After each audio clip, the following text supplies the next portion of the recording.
You're listening to the Fantasy Fling Podcast. Take a break from the season-long commitment and join us for a Friday fling as we give you the newest and hottest DFS deals, preview the DFS main slate, and take the dreadful walk of shame. Here are your hosts, Brandon and Eric.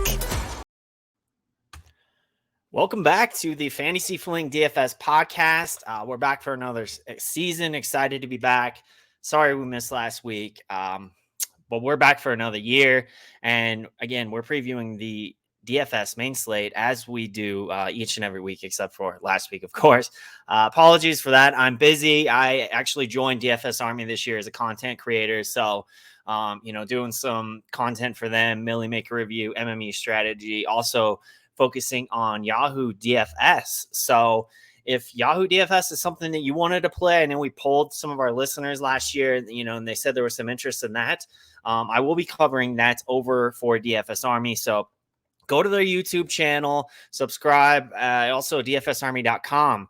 Each and every week, I will be breaking down the Yahoo DFS main slate for them. So I don't know if you heard, but last week, a DFS Army longtime VIP subscriber actually took down the Millie Maker. So definitely top-notch content. He credited the coach's notes. Use code NFL 2022. This is last week. They are doing a discount, a 20% discount to their VIP membership. So, and then really it was in response to winning the Millie Maker. So special event. Check that out. As far as DraftKings, we are going to continue to do that with here Fantasy Fling DFS podcast. We're doing the main slate. This year, we're going to change it up. It's going to be quicker. We're going to just focus more on the cash game plays on this podcast. And then, of course, we are going to be making a Millie as well, where we look to attack the Millie Maker, what it takes to take it down, looking at those trends and whatnot. So keep an eye out for that. Let's get right into it. So I am going to share my screen here and go over to DFS Army and look at some of the cash game plays that I like for this week. Now, last week was really a big week for DFS Army overall in cash games. Absolutely crushed it. And really, it's just looking at the plays that have high floor, essentially. So you're looking at high floor plays, high median scoring. You're looking to eat chalk in your cash game. So that's how we are going to take a look at it. So what I normally do for DFS Army as far as playing cash games is I'm going to look over to the chalkboard and see what the sharp players are doing. In my cash games, I eat as much chalk as possible. You're only trying to beat 50% of the field. You don't have to beat everybody. So this is something that you do have if you're a DFS Army subscriber.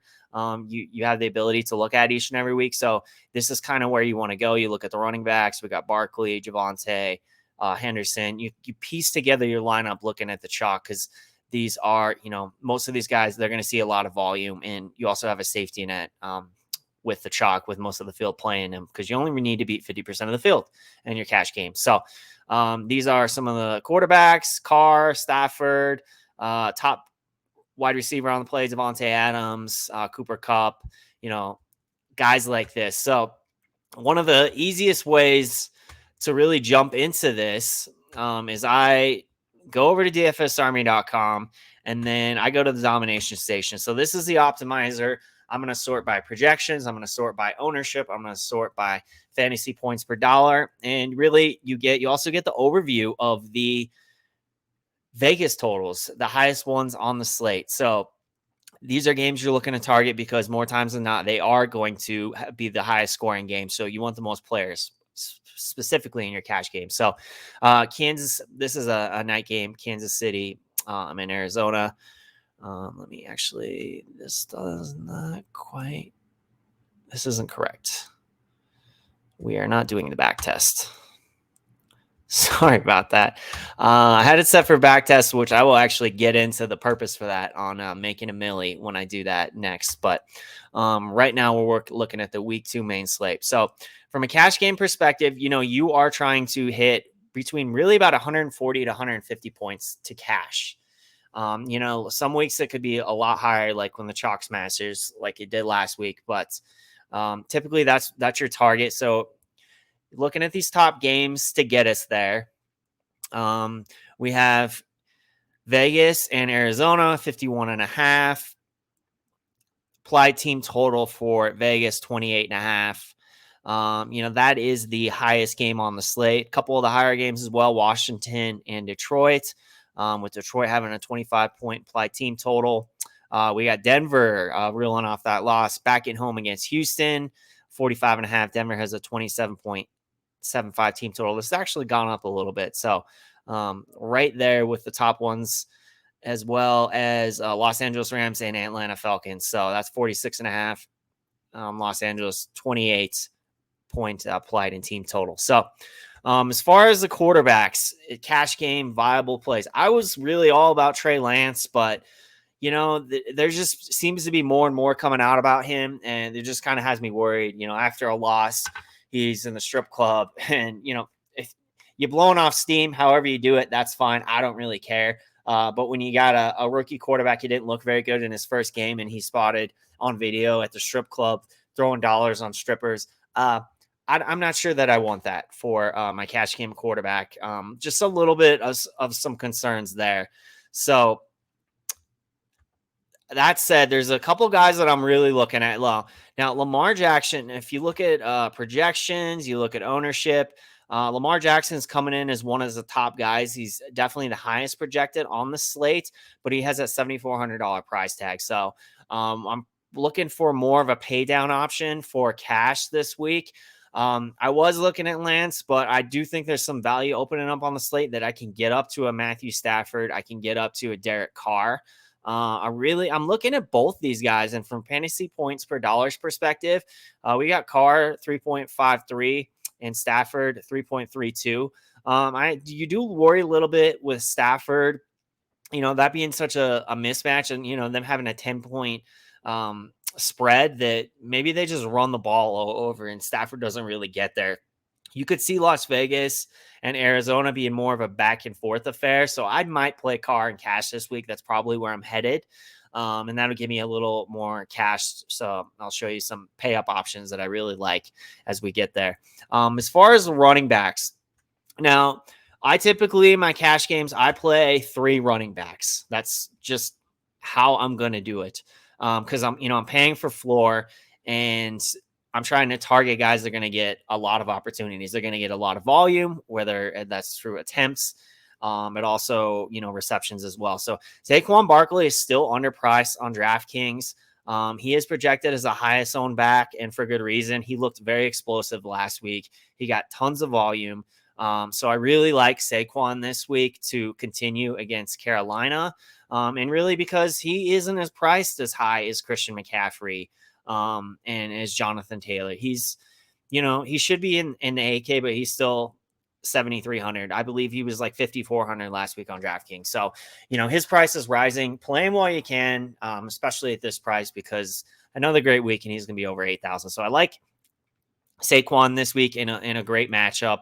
And then Javonte is a play that I'm considering, but the only downfall with Javonte is he is in a timeshare with Melvin Gordon. So the one thing about, guys like Leonard Fournette and Joe Mixon, as opposed to Javonte Williams, is, you don't have to worry about them splitting as many carries in a 50-50 timeshare, like with Williams is with Melvin Gordon. So that worries me a little bit, but I certainly will have a lot of exposure to Javonte in tournaments. Now, another guy that I do really like is Darrell Henderson. Cam Akers just didn't look right last week. Darrell Henderson got 80+% of the snaps. He got all the carries for the most part, -3 carries, and he got receiving work as he did last year. Cam Akers, I guess he's not along in his development. I get quickly enough for week 1 last week to get, the bulk of the carries or even half of the carries. So we like Henderson here because LA is going against the Falcons and they have that 10-point spread. So they're heavily favored. They should be playing with the lead. They should be running the ball. So Darrell Henderson is also very well priced. He's 5,700. He's coming to one of the top fantasy points per dollar plays, and he's also coming in with a lot of ownership as well. So another guy that I like, and he probably will be my cash game play, is Joe Mixon. He's 7,200. Again, the Bengals going against Dallas. They're 7-point favorites. They're heavy favorites. Joe Mixon got elite usage last week, 73% snap percentage. He got 27 attempts, 9 targets. Like, it's just what you dream of for a starting running back. And that's the kind of floor you need for a cash game place. So those are the backs that I'm looking for in cash, looking to play. And then as far as my wide receivers, so it's really simple for me at wide receiver this week. There is, a couple more options opening up because of injuries with Pittman and Rondale Moore being out. But based on price, we're definitely going to Devontae Adams. That's the highest projected game on the slate. He's $8,600. He over 3 fantasy points per dollar, 19 projected ownership, and he's about $1,300 cheaper than Cooper Kupp. So 50% target share. I'm all about it with Devontae Adams this week. And, I normally don't do a stack in my cash games, but it's certainly looking like it could be that way this week. It's not something we force, but when it happens, it happens. So Devontae Adams is a guy I really like. Other wide receiver, Greg Dortch. Now let me pull up his game log from last week. So Dortch, he got 9 targets last week. And really, he's been in the league for a few years, so it's not like he's a rookie. But, that said, there was no Rondale Moore. Ertz was hobbled. Of course, they have Marquise Brown, but, Hopkins is suspended. So, not a lot of passing options in the offense. And this guy is just really cheap. And there's no Rondale Moore again. So in cash, you can play him. Specifically, looking over at the chalkboard for DFS Army, Dortch is going to be one of the higher owned guys for a wide receiver. So coming into the 5th, I like that security blanket in my cash games. And really the last guy for me that I'm considering here is Amon St. Brown.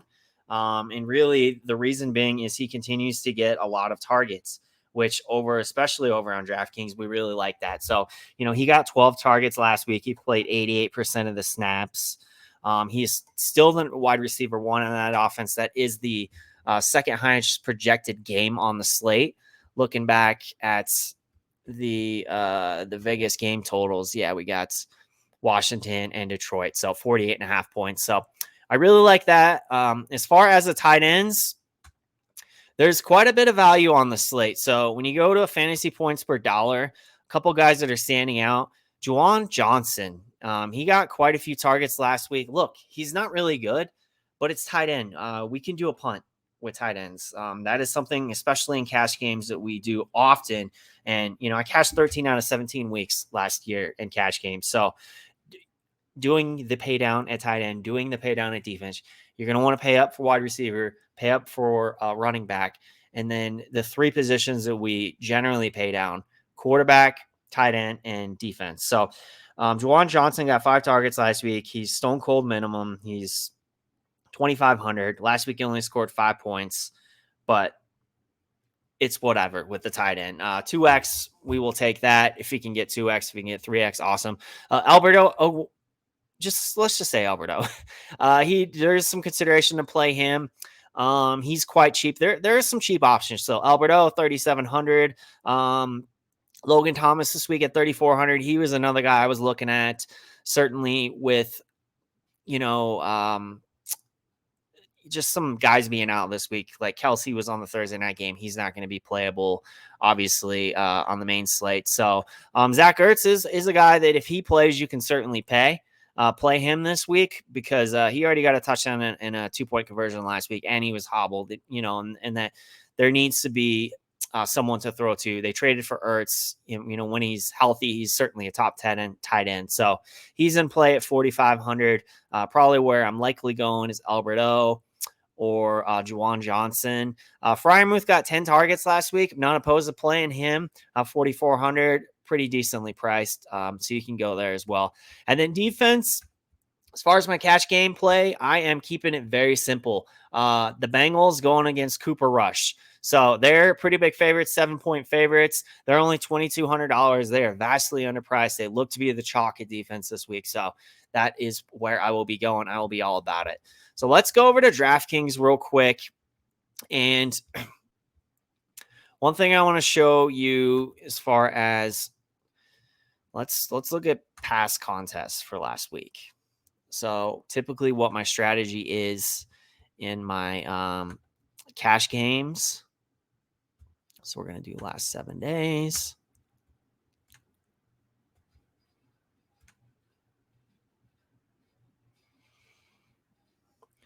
So I did play a lot of head-to-heads. And the reason why you're going to want to do head-to-heads is because when you play cash is you're trying to minimize your risk.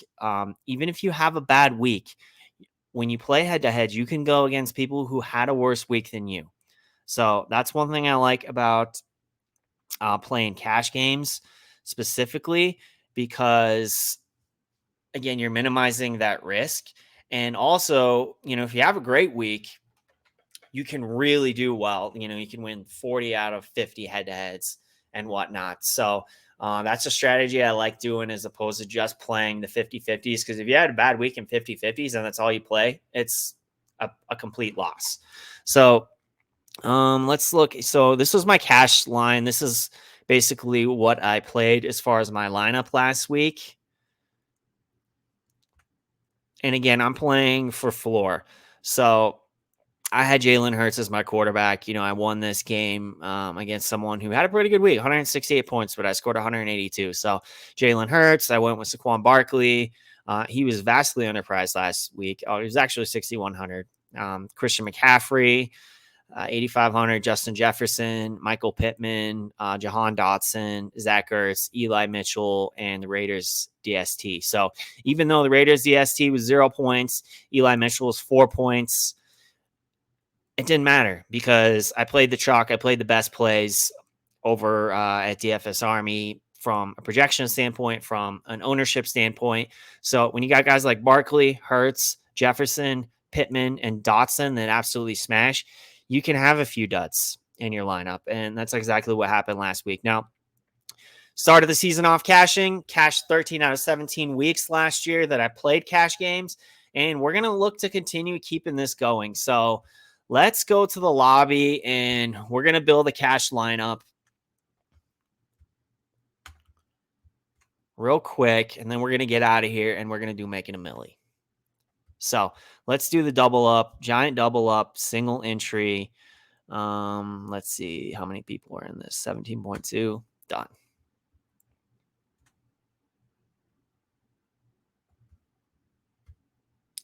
So as far as quarterbacks, we talked about playing Derek Carr.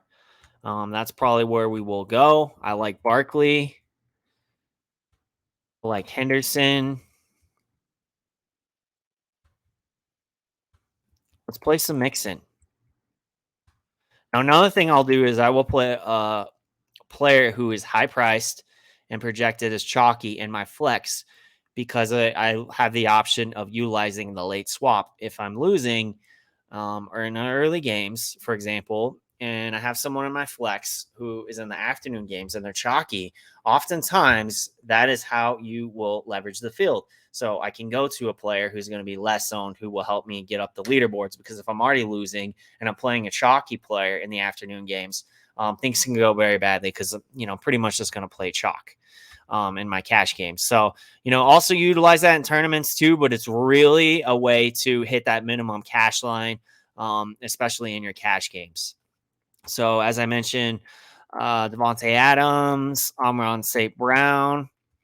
Now, my third wide receiver, if I play Dortch, which we talked about, he's 3,500. So I can play him. And then another guy that I am considering is Paris Campbell, but I think, with what we saw last week, Dortch is certainly an option too. And then if I do play, let's say I play Juwan Johnson at 2,500. So I have an average salary of 2,200 left. So defense, as I mentioned, we're playing the Bengals. Got 2,200 left. Where am I going to use that extra $300? Maybe instead of Dortch, who else can we play? Grace Campbell's 3,700, an extra 100. I'm a little more comfortable with that, but we'll see how I feel tomorrow. This Dortch versus Paris Campbell decision, that's kind of how you want to go with it. I certainly like Paris Campbell a little bit more because he did get 5 targets last week. He is the number 2 in the offense for the Colts. Pittman's out. Also, Alec Pierce is out. So I just feel a little more comfortable about playing Paris Campbell this week. So that's probably where I'm going to roll with in cash. Thank you all for joining us. Next week, we will get back to our regularly scheduled routine of doing the hot plays, the cold plays from the week prior, our walk of shame, and then, of course, previewing the DFS made slate as I have Eric back with me next week. Thank you so much for joining us. Keep a lookout for Making a Millie because that will be dropping soon. Hope you all have a great week. And again, give me a holler on Twitter at Fantasy Fling if you have any questions. I would love to answer them. Hope you all have a great week. Make some cash. We will see you next time. We're out.